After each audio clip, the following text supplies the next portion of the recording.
இந்த செய்தியை உங்களுக்கு வழங்குவது டைனமிக். 34 ஆண்டு கால சிறந்த டைனமிக் 7ஆம் உணர்வு விழித்தெழுதல் விழிப்புணர்வு உளமன உணர்வியல் அனுபவ பயிற்சிக்கு டைனமிக்.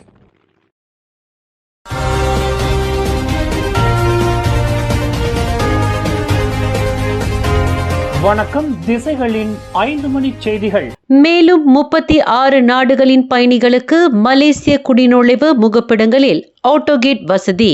அடுத்த மாதம் ஜூன் முதல் தேதியிலிருந்து விமான நிலையங்களில் குடிநுழைவு துறை முகப்பிடங்களில் மேலும் 36 நாடுகளைச் சேர்ந்த பயணிகளுக்கு ஆட்டோகேட் எனப்படும் தானியங்கி ஆட்டோகேட் வசதி ஏற்படுத்தப்படும் என்று உள்துறை அமைச்சர் டத்தோஸ்ரீ சைஃபுடின் நசுத்யோன் இஸ்மாயில் தெரிவித்துள்ளார்.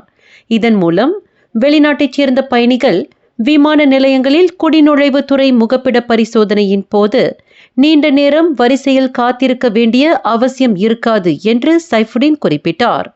தற்போது 10 நாடுகளைச் சேர்ந்த பயணிகள் மட்டுமே இந்த ஆட்டோகேட் வசதியை பயன்படுத்துவதற்கு அனுமதிக்கப்பட்டுள்ள வேளையில் அடுத்த மாதம் முதல் மேலும் 36 நாடுகள் அந்த பட்டியலில் சேர்த்துக் கொள்ளப்பட்டுள்ளதாக சைஃபுடின் விளக்கினார். புதிய நாடுகளில் ஐரோப்பிய ஒன்றியம், பஹ்ரைன், ஐக்கிய அரபு எமிரேட்ஸ், ஜார்டன், சீனா, கனடா, ஹாங்காங் மற்றும் தைவான் ஆகியவை அடங்கும். இன்று புத்ராஜயாவில் தேசிய பதிவுத்துறையின் சிறந்த சேவையாளர்களுக்கான விருதளிப்பு நிகழ்வில் கலந்து கொண்ட பின்னர் செய்தியாளர்களிடம் பேசுகையில் சைஃபுடின் இதனை தெரிவித்தார். நாட்டில் அனைத்து வாகனங்களிலும் டேஷ்கேம் எனப்படும் டேஷ்போர்ட் கேமரா பொருத்திக் கொள்ளப்படுவதை அரசாங்கம் கட்டாயமாக்காது என்று போக்குவரத்து அமைச்சர் ஆண்டனி லாக் தெரிவித்தார். வாகனங்களின் பாதுகாப்பை உறுதி செய்வதற்கும் வாகனத்தின் முன் காட்சிகளை பதிவு செய்வதற்கும் வகை செய்யும் டேஷ்போர்ட் கேமரா குறித்து நிறைய பரிந்துரைகளை போக்குவரத்து அமைச்சு பெற்ற போதிலும் அதனை கட்டாயமாக்குவதற்கு அரசாங்கம் உத்தேசிக்கவில்லை. குறிப்பாக ஒவ்வொரு காரிலும் டேஷ்போர்ட் கேமரா பொருத்திக் கொள்வதற்கு ஏற்படக்கூடிய செலவுகளை அரசாங்கம் கருத்தில் கொள்ள வேண்டிய அவசியம் இருப்பதாக அமைச்சர் விளக்கினார். அதேவேளையில் புதியதாக வாங்கக்கூடிய வாகனங்களில் டேஷ்போர்ட் கேமரா பொருத்திக் கொள்ளும் திட்டத்தை போக்குவரத்து அமைச்சு ஊக்குவிப்பதாக அவர் குறிப்பிட்டார்.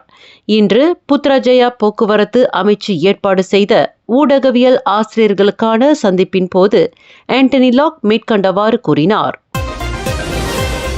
மதுபோதையில் காரை ஓட்டிச் சென்று தேசிய படகு துடுப்பு சவாரி வீராங்கனையை மோதியதாக ஒரு தொழிற்சாலையின் உதவி மேற்பார்வையாளர் ஒருவர் ஜோஹோபாரு மேஜிஸ்ட்ரேட் நீதிமன்றத்தில் இன்று குற்றஞ்சாட்டப்பட்டார். 31 வயது ஆர் தினேஷ் என்கிற அந்த உதவி மேற்பார்வையாளர் மேஜிஸ்ட்ரேட் நூர்ஃபத்தீன் முகமது ஃபாரித் முன்னிலையில் நிறுத்தப்பட்டு குற்றச்சாட்டு வாசிக்கப்பட்ட போது அக்குற்றத்தை அவர் ஒப்புக்கொள்ளவில்லை. குற்றம் என்று நிரூபிக்கப்பட்டால் கூடியபட்சம் 10 ஆண்டுகள் சிறை மற்றும் 50,000 வெள்ளி அபராதம் மற்றும் தண்டனை விதிக்கப்பட்ட நாளிலிருந்து 7 ஆண்டுகள் ஓட்டுநர் உரிமத்தை ரத்து செய்ய குற்றவியல் சட்டம் 44(1)(a) (b) பிரிவின் கீழ் அந்நபர் குற்றச்சாட்டை எதிர்நோக்கியுள்ளார்.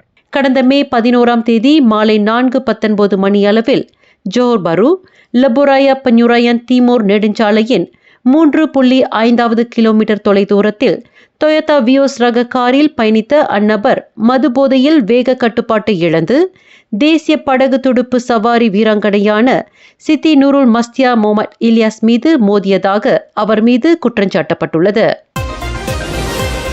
இன்று வியாழக்கிழமை ஆசிரியர் தினத்தை கொண்டாடும் அனைத்து ஆசிரியர்களுக்கும் மாமன்னர் சுல்தான் இப்ராஹிம் சுல்தான் இஸ்கண்டர் மற்றும் பேரரசியார் ராஜா ஜரீத் சோஃபியா தங்களின் ஆசிரியர் தின வாழ்த்துக்களை தெரிவித்துக் கொண்டனர்.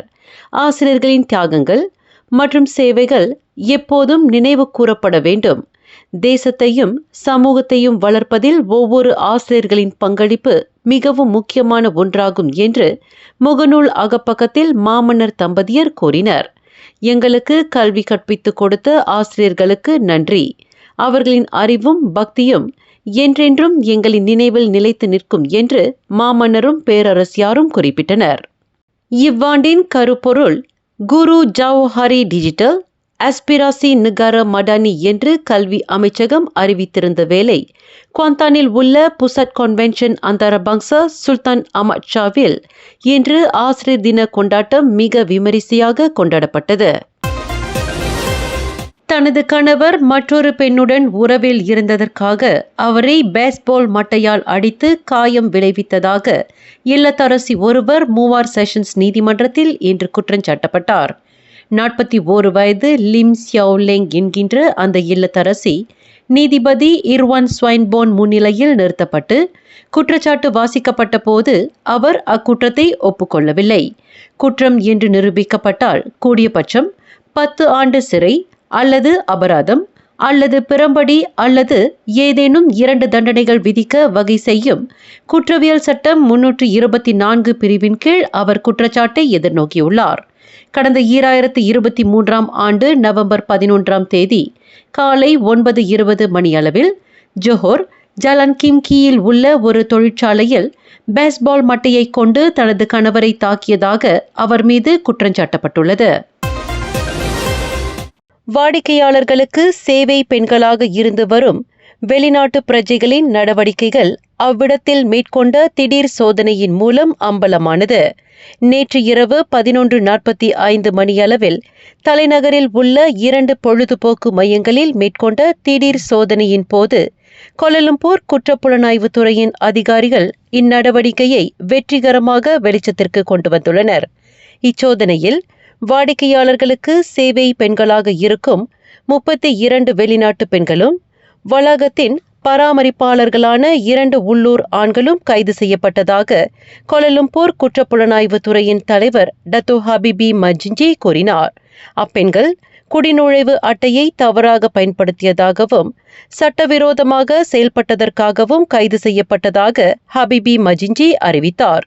மேலும் பொழுதுபோக்கு மையத்தின் உரிமம் இல்லாமல் செயல்பட்டதற்காகவும் சட்டவிரோதமாக வெளிநாட்டு ஊழியர்களை பணிக்கு அமர்த்தியதற்காகவும் அந்த வளாகத்தின் பராமரிப்பாளர்கள் கைது செய்யப்பட்டதாக அவர் குறிப்பிட்டார்.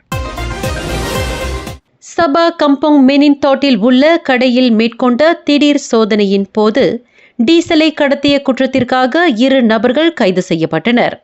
நேற்று பிற்பகல் 2:45 மணியளவில் அவ்விருவர் மானிய விலையில் வழங்கப்பட்டிருந்த டீசலை தவறாக பயன்படுத்தி ஒரு டேங்கரில் ஏற்றிக் கொண்டிருந்ததாக அறியப்படுகிறது.